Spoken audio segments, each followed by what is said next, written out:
Dentro del ciclo de entrevistas sobre la historia reciente del periodismo que está realizando Periodista Digital, tenemos que agradecer a don José Luis Gutiérrez, que se comprometió con nosotros aquí a hacer una segunda parte por los temas que quedaron pendientes y ha aceptado. Muchas gracias, don José Luis. Nada, gracias a ti, gracias a vosotros. Estoy encantado de estar aquí, como siempre. Es que ese es el problema que tienen, nos ha pasado ya con muchos invitados, cuando tienen los que tienen una trayectoria tan larga y además con tantos momentos destacados o polémicos, si me permite la palabra, que siempre se quedan algunos en el tintero. Sí, polémicos siempre hay controversia, ¿no? Cuando hay crisis, pues en fin, siempre hay versiones interesadas, etcétera, ¿no? En el campo de las anécdotas que no tocamos, creo que hubo un pleito, vamos a hablar hoy de varios pleitos, pero uno poco importante, pero que es curioso, porque llevamos a sentar en un mismo banquillo a don Pedro J. Ramírez, a don Alfonso Rojo y a usted, de alguien que ahora está mucho en la actualidad, el señor Ruiz Mateos. Sí, bueno, aquello fue una historia, fue cuando desapareció Ruiz Mateos, ¿no? Cuando se fugó, ¿no? Y entonces, pues vino a vernos una señora a la redacción, porque habíamos publicado que tenía un afer amoroso con él y tal, que es la que se había fugado con él a Jamaica, ¿no? Y Alfonso Rojo, que estaba en Nueva York, pues viajó desde allí a Jamaica y hizo un trabajo magnífico allí, ¿no? De investigación. Y al final, pues más o menos le localizamos, ¿no? Esto debía ser al principio de los años 80, ¿no? Porque estaba recién llegado el gobierno socialista, no recuerdo muy bien el año. Yo creo que debe ser 1984, 85. 84, sí, quizá 84, sí. Y recuerdo que, bueno, pues yo hablé un poco, el tema de investigación lo llevaba yo entonces en el periódico, o lo supervisaba. Yo era director adjunto con Pedro J. Habíamos llegado en el año 80. Yo había llegado de Cambio 16 y Pedro J. le había fichado Juan Tomás de Salas, ¿no? Entonces Alfonso estaba en Nueva York. Y le llamé y le dije, oye, Alfonso, lárgate a Jamaica y efectivamente cogió un avión, se fue a Jamaica y hizo una labor espléndida, ¿no?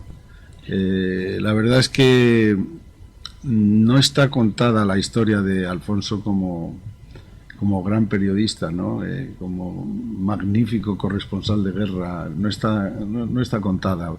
A ver si le animamos un día. Yo le quiero conocer también, a ver si consigo que me quede una entrevista y un libro. Muy bien, a ver si conseguimos que nos escriba un libro y se lo publicaremos en la editorial Leer, porque sin duda tiene una entrevista magnífica. De este pleito al que hace referencia, lo que me llama la atención, a ver si compartir esa impresión, es que cuando sale la sentencia primera, luego no sé cómo acabaría, que es del año 92, 93, sí. Es que en Sonto ya el señor Ramírez es director del Mundo, usted ya es director de 16 y condenan a los dos y ponen la misma condena, la misma responsabilidad. Entonces una lectura que hacen algunos es, qué curioso que al señor Gutiérrez le pongan la misma responsabilidad penal que al que era director, señor director adjunto. ¿No será que es porque ahora es director y conviene que dar un mensaje a los directores de a la próxima? Pues sí, porque bueno, pues en fin, yo no recuerdo qué precepto legal se utilizó entonces.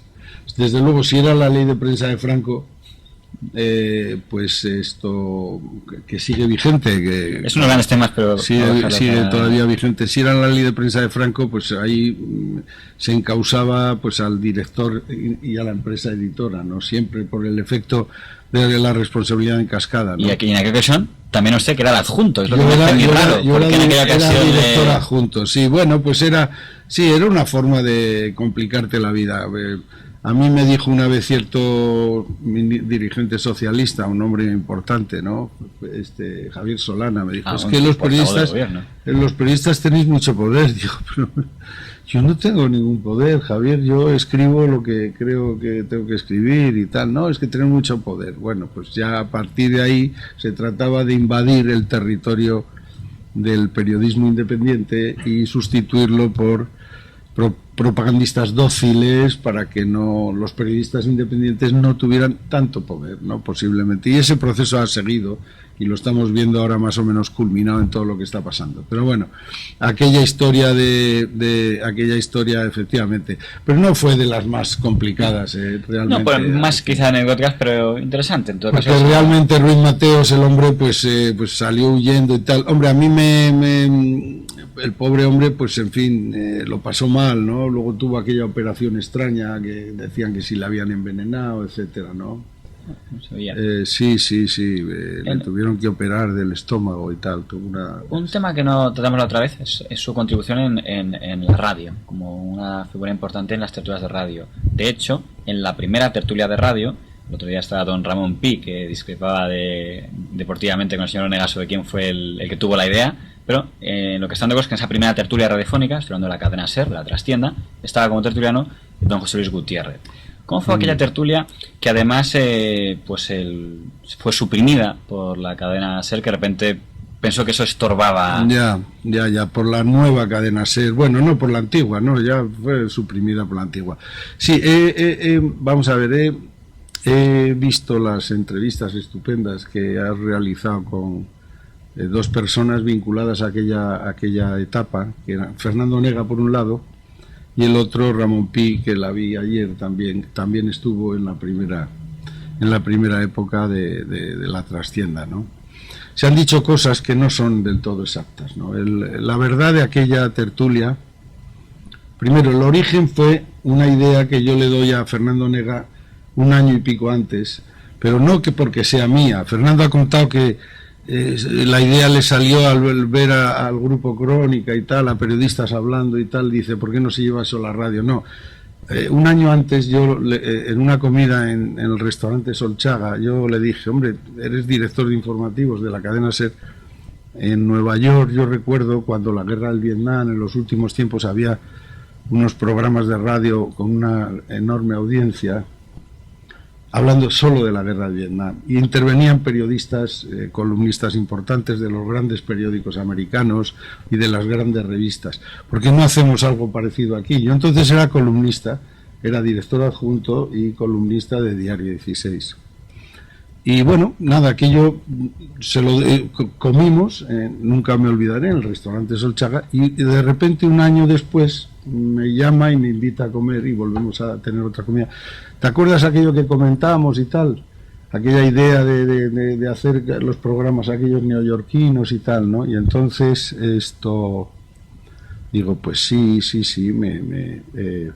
claro que me acuerdo. Digo, hombre, si la idea te la di yo, ¿cómo no me voy a acordar? Y entonces me dice, pues vamos a ponerlo en marcha. Entonces me dijo, te va a llamar Tomás Martín Blanco, que es el encargado de esto. Y el moderador iba a ser, y fue Javier González Ferrari. Esa es la realidad. Y luego, el nombre de la trastienda, yo creo que sí fue de Manuel Antonio Rico. Fue una idea de Manuel Antonio Rico, que era uno de los periodistas importantes de la cadena SER. Y el cese, o la supresión del programa, o la modificación del mismo, yo creo que tampoco es lo que dijo Fernando Onega. Él hacía referencia a una información, si no recuerdo mal, de Alfonso Guerra, totalmente falsa, diciendo que era totalmente falsa. Bueno, lo falso es lo que él ha dicho, ¿no? Bueno, pero lo que sí recuerdo es que fue por una información referente a Alfonso Guerra que se suprimió la tertulia. Sí, no, es que allí se dijo lo siguiente: Alfonso Guerra ha dejado aproximadamente embarazada a una señorita a la que ha enviado a Roma de becaria para estudiar, con una beca para estudiar restauración artística, de cuadros y de pinturas, etcétera, ¿no? Hombre, y decir que eso es rigurosamente falso, pues hombre, Fernando Onega no, él sabe que no es falso, porque el fruto de aquel embarazo es hoy una señora respetabilísima, una señorita que está por ahí, ¿no? Cuyo nombre todos conocemos, ¿no? Y a la madre también, ¿no? Entonces, Fernando, pues no sé por qué hace esto, quizá porque es que Fernando se diferenciaba un poco de nosotros, porque él era un hombre que venía del régimen anterior, había estado en el diario Arriba y tenía quizá ese impulso de ser respetuoso con los poderes, ¿no? Siempre con el poder, no intentar y Alfonso Guerra, pues entonces era un hombre muy poderoso. ¿Cuándo? Y ahora, pues aunque no lo sea ya, pero sigue siendo una persona muy importante. ¿Cuándo le participó en una tertulia? Porque sé que fue una de las piezas importantes con Antonio Herrero en Primera Hora, en la mañana de la COPE. ¿Participó en más tertulias o hasta aquella no? No, ya ves, yo te explico. Entonces, en aquella tertulia Bueno, antes que nada, para acabar con el tema de Fernando, que yo, en fin, le tengo mucho aprecio, y dijo aquí una cosa que me pareció bien, ¿no? Cuando dijo que, porque él estaba en el diario Arriba, que era el periódico de los falangistas, era del movimiento, del Partido Único, era el periódico del movimiento nacional, ¿no? Del franquismo. Dice, algunos originales que yo escribí entonces, me siento avergonzado de ellos, me dan vergüenza, y es, desde luego, está bien que lo haya dicho y que lo haya reconocido. No creo que haya muchos, ¿no?, que de los Agueta y que se atrevan a reconocerlo. Por eso digo que eso le honra, que eso le honra. A lo mejor alguno de ellos hace referencia a lo que pasó el 27 de septiembre del 75, ¿no? A lo mejor, quizá alguno de ellos haga referencia a eso.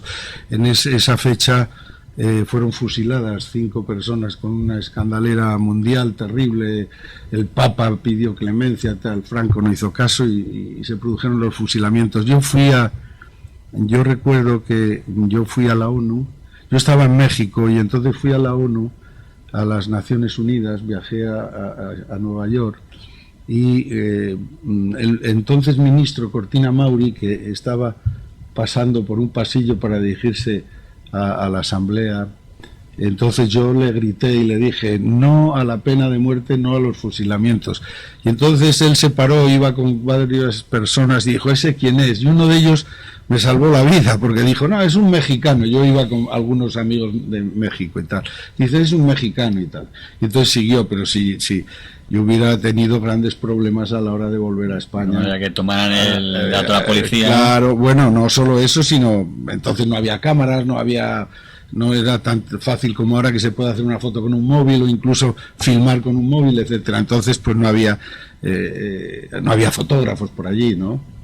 Y bueno, entonces claro, era cuando poco, unos minutos después vi a personas de Televisión Española cuadrarse ante el ministro Cortina Mauri, ministro de Exteriores, y dar incluso un taconazo muy militar, ¿no? De a sus órdenes, mi señor ministro y tal. Entonces eran otros tiempos.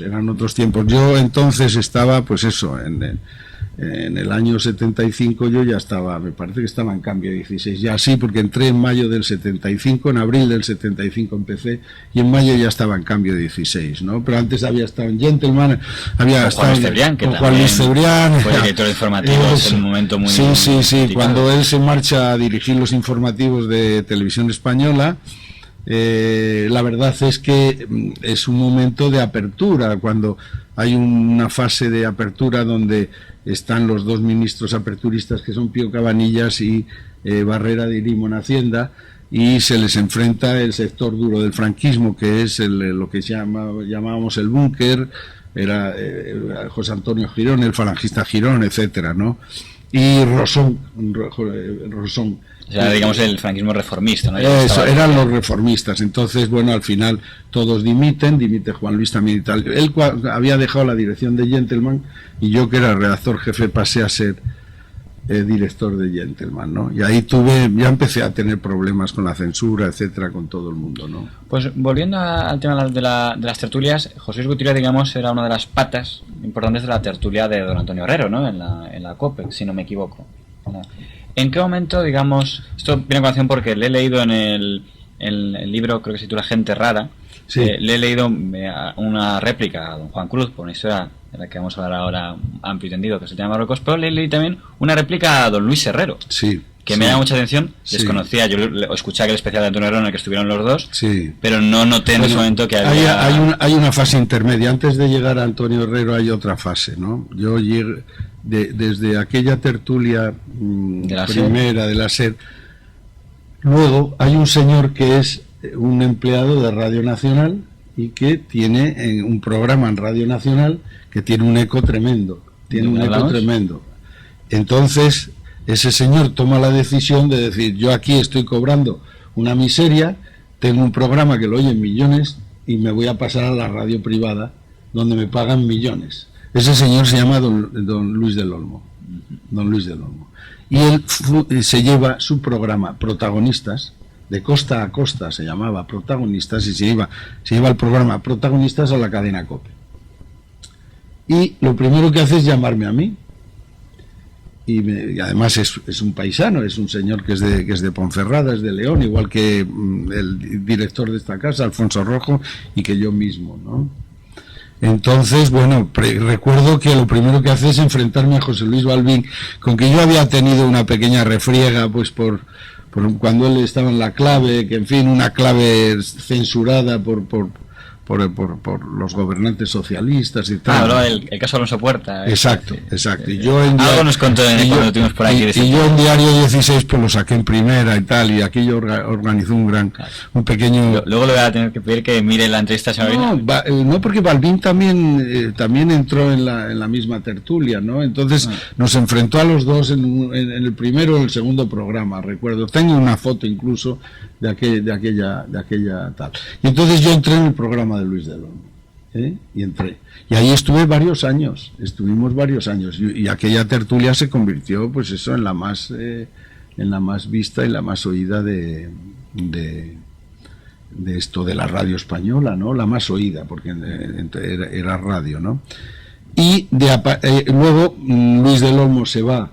Estaba Amando de Miguel también, en fin, había mucha gente, ¿no? Entonces Luis del Olmo decide irse a Onda Cero, y entonces estaba la controversia aquella con José María García, etcétera. Yo ya era director de Diario 16, y entonces resulta que el que toma el testigo es en Antena 3, es Antonio Herrero, con su programa de la mañana, y nos ficha unos cuantos que habíamos tenido la opción de irnos con Luis del Olmo a Onda Cero o fichar con Antonio Herrero en Antena 3. Creo, y aquí experimento la pata, que Pedro J. Ramírez inicialmente ficha por Onda Cero, por Luis del Olmo. Creo que sí. Pero yo sí me fui, y Amando de Miguel creo que también nos fuimos con Antonio Herrero a Antena 3. Y en Antena 3 estamos con Antonio, tiene un gran éxito su programa, se convierte en el más oído de la radio española, y de repente pues pasa lo que pasa, que es que que Antonio Herrero, o sea que Antena 3 es adquirida, por la cadena SER, es decir, por Polanco, que la desmantela, porque claro, ya había conseguido ser la primera de tal, y la desmantela. Y entonces Antonio Herrero con todo su equipo se va a la COPE, y nos vamos todos con él. Y ahí es donde se hace la mesa de trabajo, el primero de la mañana, etcétera. Y el famoso dibujo en el que sale usted y un montón de gente. Es un cuadro de Álvaro Toledo, que es un pintor hiperrealista muy bueno, y se llama el primero de la mañana. Esto se llama la mesa de trabajo, el cuadro. Pero José Luis Gutiérrez no sigue desde Trono después con Luis Herrero en la mañana. Bueno, no, seguí unos pocos, y luego Luis Herrero prescindió de mis servicios. Después de 15 días prescindió de mis servicios, y bueno, estaba en su legítimo derecho de hacerlo, no solo de los míos, también de gente como Ramón Tamames, etcétera, otras personas. Y me molestó un poco la forma, porque después de 15 años, con 15 segundos de una llamada al móvil, pues te despacha, y eso quedó un poco feo. Y luego lo que no me ha gustado son algunas versiones que ha dado en alguno de sus libros sobre la vida de Antonio Herrero. No, sobre la muerte de Antonio Herrero. Creo que es entre los que secundaron la teoría, digamos, por decirlo antes, de asesinatos, pues el señor José Moros que secundó esa versión. Bueno, lo dice mucha gente, pero yo jamás lo dije. Yo lo que sí dije es que tenía testimonios de mucha gente, incluso de dos prelados, de dos obispos de la Iglesia, porque la COPE era y sigue siendo de la Iglesia, ¿no? Yo jamás dije eso, ¿no? Entonces él, pues, y con esa tentativa ridiculizadora que tiene y tal, escribió una serie de pequeñas infamias en uno de sus libros, y entonces pues yo le he respondido, y mi artículo de respuesta está recogido en el libro Gente Rara, que es el que tú has mencionado. Por terminar, digamos, antes de tenernos en la ley de prensa, que es el gran tema que quería tratar, el quería preguntarle por su vinculación ahora en los medios, porque le llegué a ver un programa de televisión en Veo Televisión, sí, pero ahora parece que está un poco apartado del mundo de las tertulias.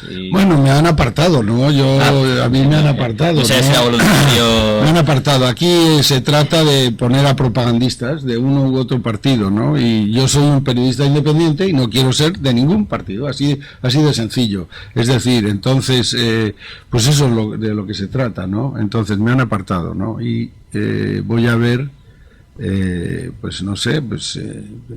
estoy ahora en otra fase también, ¿no? Porque yo creo más editor, quizá. Sí, estoy más como editor de la revista Leer, edito libros, etcétera, ¿no? Pero voy a ver cómo, en fin, el tema de la radio quizá es un tema un poco pasado, aunque no excluyo que algún día pues vuelva a intervenir en alguna tertulia o lo que sea, ¿no? Pero bueno, ha habido una tentativa política, y tengo los datos, lo tengo todo, de ir excluyéndome de todos los sitios, ¿no? Por eso ahora cuando veo a esta gente de Televisión Española y algunas locuras que se dicen por ahí sobre la independencia de los periodistas, pues me produce auténticos vergüenza ajena, que cómo se atreven a decir semejantes cosas, ¿no? Porque yo periodistas independientes conozco muy pocos, desde luego conozco a uno que soy yo mismo, y ahí está la prueba. Nunca han abierto la boca ni dicho nada para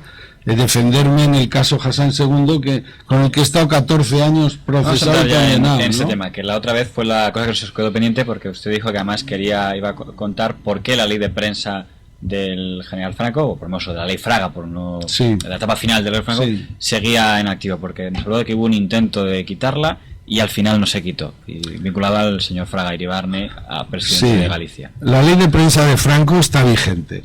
Se han eliminado algunos artículos, pero los artículos de índole menor, de menor importancia, los importantes, los sancionadores, los que penalizan a los periodistas, siguen vigentes.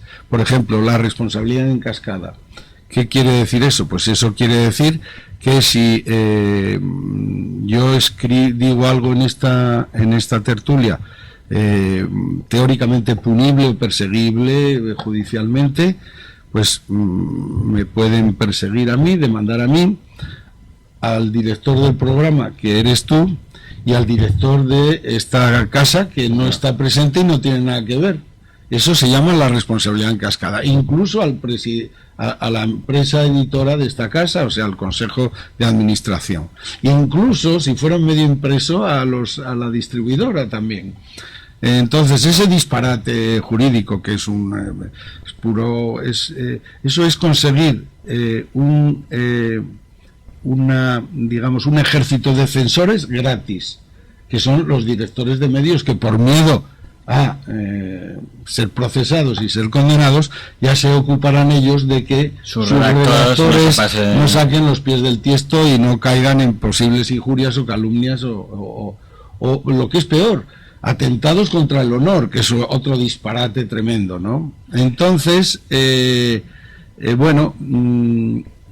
yo he estado peleando con esa ley desde el 96, que es cuando publicamos... 18 de diciembre...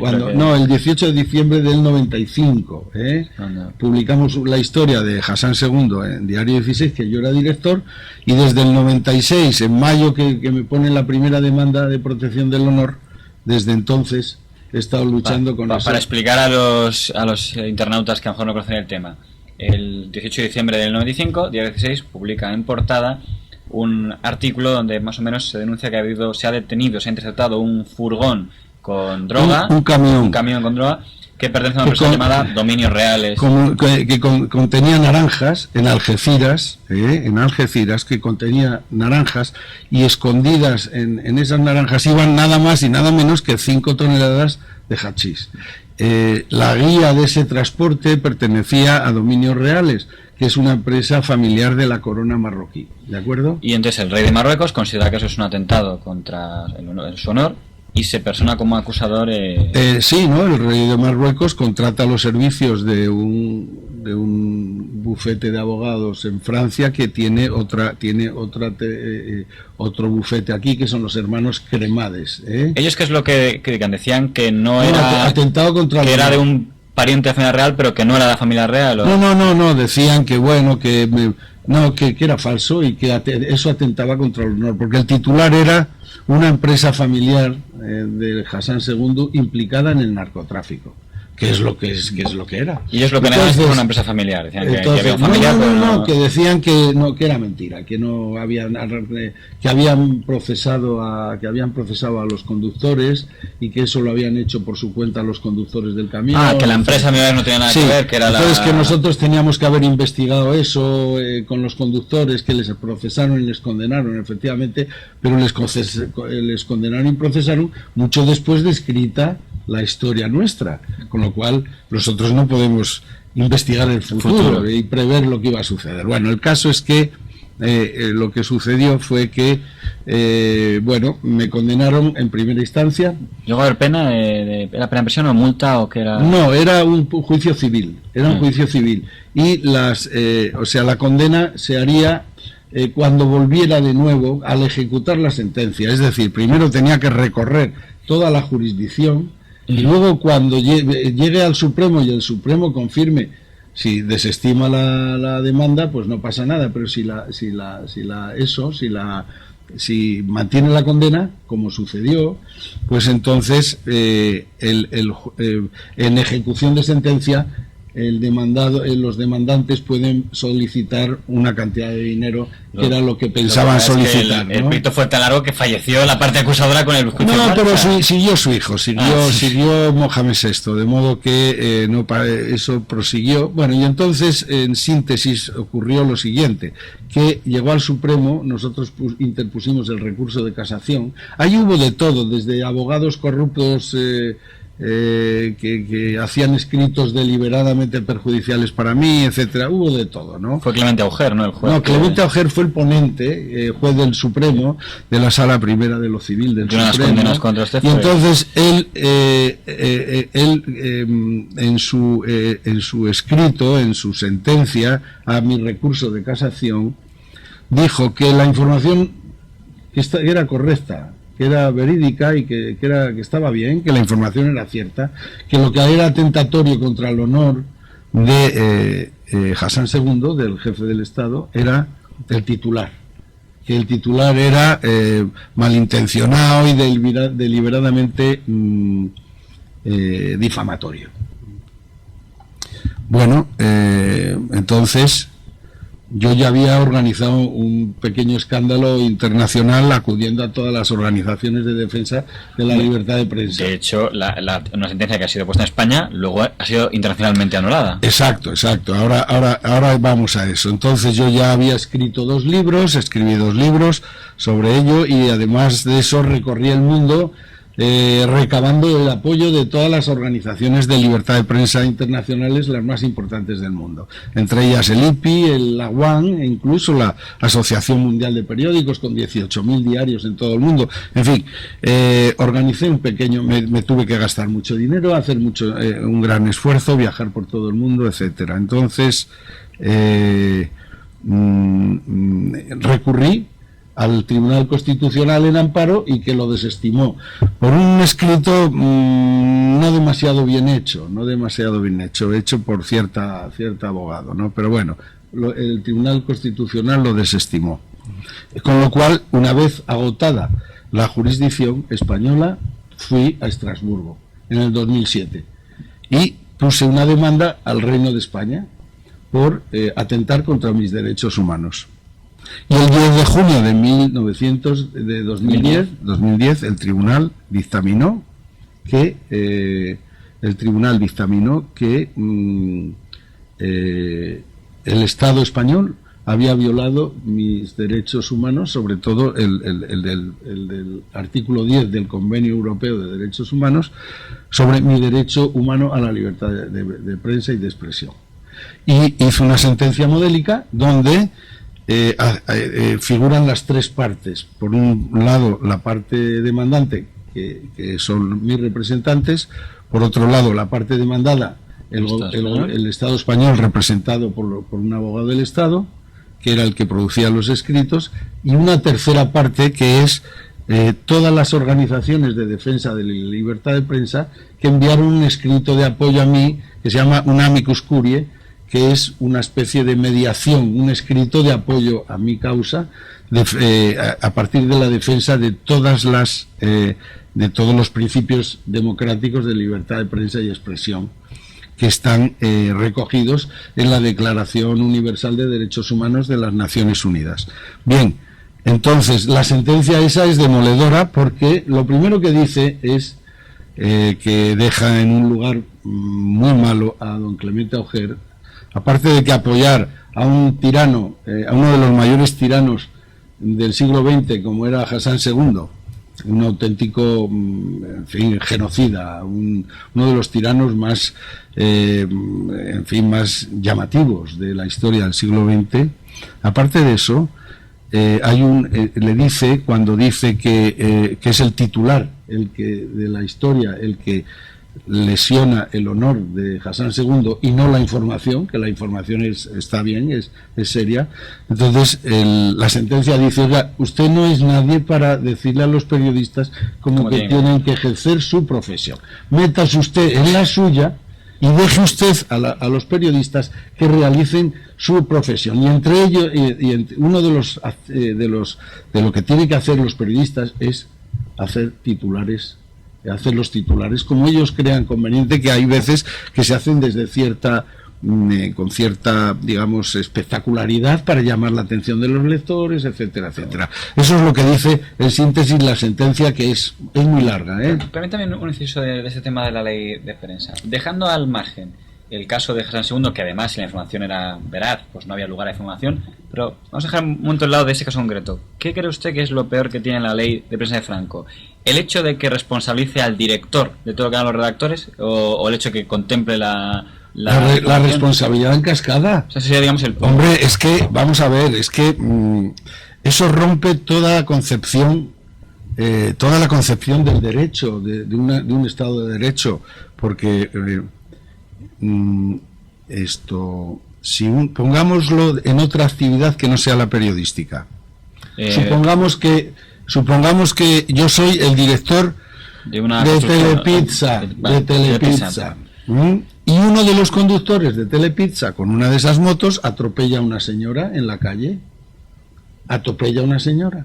Y entonces esa señora a lo mejor queda lesionada, o queda herida, o la mata. Y en vez de mandar que ha atropellado, demanda. Entonces, demandan al conductor que atropella, a la empresa de Telepizza, como responsable subsidiaria de las indemnizaciones que la justicia establezca, y al director de Telepizza, que pasaba por allí, el pobre hombre no tiene ninguna responsabilidad. Ahí se ve lo grotesco y lo ridículo, y luego, que me disculpe Telepizza, puedo poner cualquier otro ejemplo, vamos, pero que me perdone, no necesariamente, pues cualquier otra empresa, una empresa de transportes, y resulta que uno de sus motoristas o uno de sus conductores atropella a una señora. Pues, ya terminando, había dos puntos más que le quería tocar por encima. Luego la ley de prensa, ya acabo, y yo hice una tentativa de suprimirla.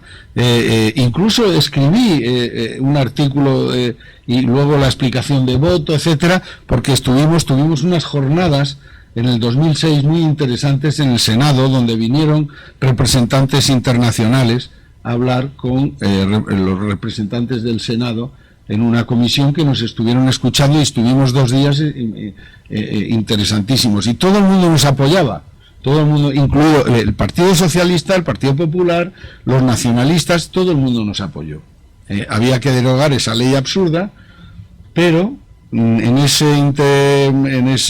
súbitamente, en esos días, resulta que don Manuel Fraga, a la sazón presidente de la Junta de Galicia, pierde las elecciones. No las perdió, las ganó, pero le faltó un escaño para la mayoría absoluta, con lo cual gobernó el PSOE con el bloque nacionalista, y entonces él viene al Senado como senador autonómico. se entera de lo que están tramando allí con su famosa ley y dice, no señores, mire, mientras yo esté vivo esta ley no desaparece porque ha hecho mucho beneficio a la democracia, tal. Y todo lo que se había hecho, hubo, claro, los responsables del PP no se atrevieron a seguir adelante contrariando al fundador, ¿no? Y esa es un poco la historia, ¿no? Pues muy brevemente los dos temas que quería comentar en otro tercio diferente. Uno sería alguien que tiene, digamos, una experiencia tan larga en periodismo, si no le parece que a veces cuando se dice es la primera vez, nunca antes había pasado cosas que, por ejemplo, cuando se habla de las escuchas ilegales, a mí me llama la atención que eso se publica en el 95 y usted ya en el 80 y algo había publicado algo del tema.